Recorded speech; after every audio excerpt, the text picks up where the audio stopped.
Have you ever felt trapped by the very things you own? As if you possess them, yet somehow they possess you?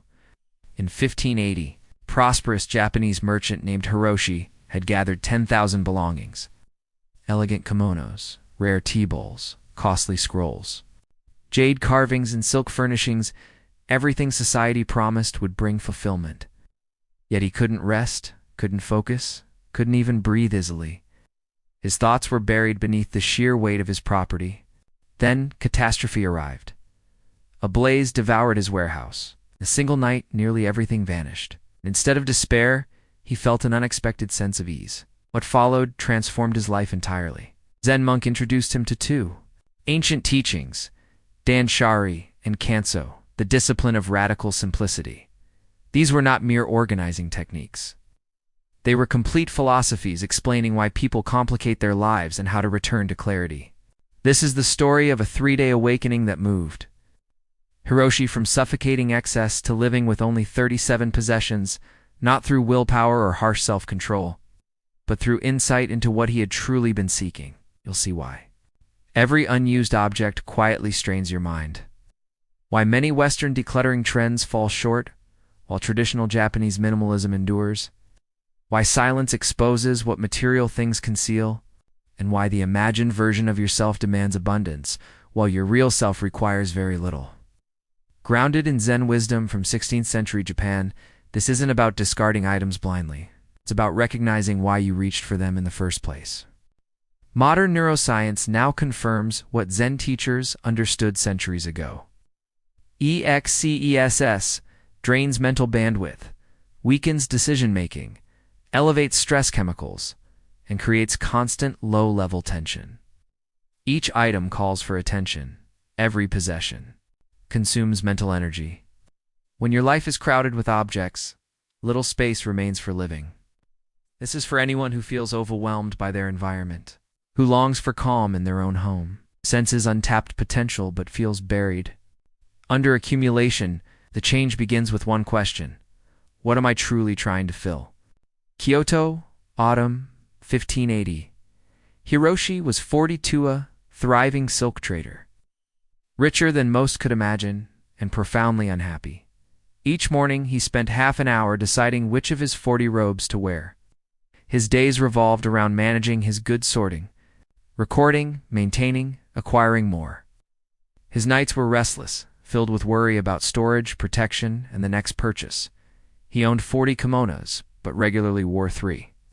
He stored 18 tea sets, yet used 1. Of 127 scrolls, he had studied perhaps a dozen. 83 jade figures decorated rooms he rarely entered. 6 rooms were furnished, he lived in 2. Beyond that were thousands of items he barely remembered. 3 years earlier, his wife had left him. "I'm married to your belongings, not to you," she had said. His children visited once a year, out of duty rather than affection. Friends stopped coming. His home felt too crowded to welcome anyone. Still, he told himself he was fortunate. Wealth equaled success. Success equaled happiness, or so he believed. Then came the fire, a candle tipped. Autumn winds spread flames.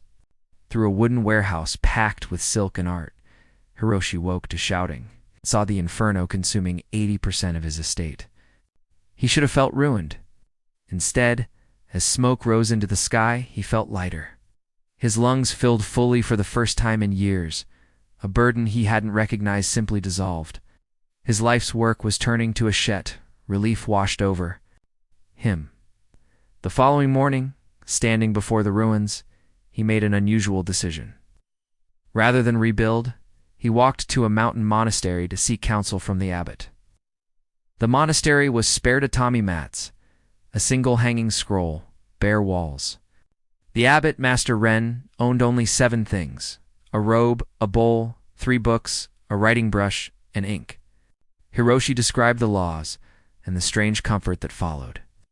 Master Ren listened quietly, then asked, "When the fire took your possessions, what did it return to you?" "Nothing," Hiroshi replied. "It took everything." "Then, why do you feel unburdened?" The question unsettled him, because it was true. Beneath the loss was relief. The flames did not take anything essential. the master said gently. They cleared what was covering you. But I've lost my property. You've lost objects. Have you lost yourself? In that silence, Hiroshi understood. He had misplaced himself long before the fire. Master Ren explained Danshari fuse. Release, detach. First, refuse. Not only new items, but the beliefs that fuel accumulation. Hiroshi wrote his reasons for owning so much. They revealed fear and illusion. He wanted proof of success. Security against uncertainty, comfort against loneliness, a way to preserve the past, a costume for the person he wished to become. All based on fear, Master Ren observed. You already have enough in this moment. What exceeds that disturbs your peace. Second, release. Not simply the items, but the mistaken assumptions behind them. What were you attempting to fill? The master asked. After hours of reflection, Hiroshi answered, loneliness. A sense that I am insufficient. And did possessions cure that?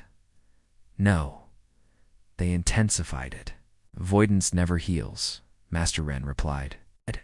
It only deepens discomfort. Third, detach.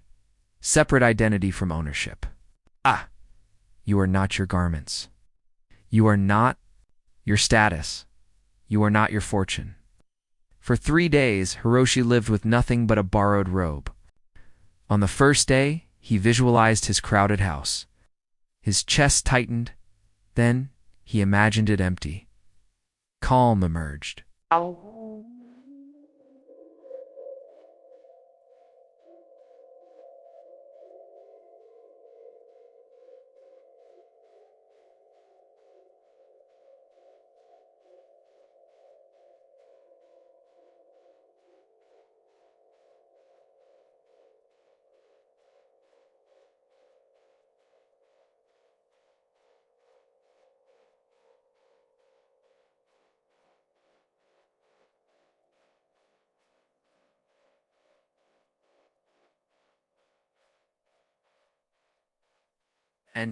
Buried grief, surfaced sorrow for lost relationships, wasted years, missed moments. He wept deeply, yet he survived the emotion he had long avoided. On the third day, he asked himself, who am I without possessions? Working in the garden, sharing simple meals, practicing tea ceremony with a single bowl, he felt more authentic than he had in decades. His true self required little. His imagined self demanded excess. Master Ren then taught Kanso's simplicity. Eliminate until only the essential remains. Hiroshi made 3 lists. Necessities for survival, elements for a meaningful life, and imagined requirements born of fear or performance. Applying 3 questions. Does it serve my life today? Does it bring calm? Would I feel freer without it? He reduced thousands of belongings to 37. Months later, his expenses were lower.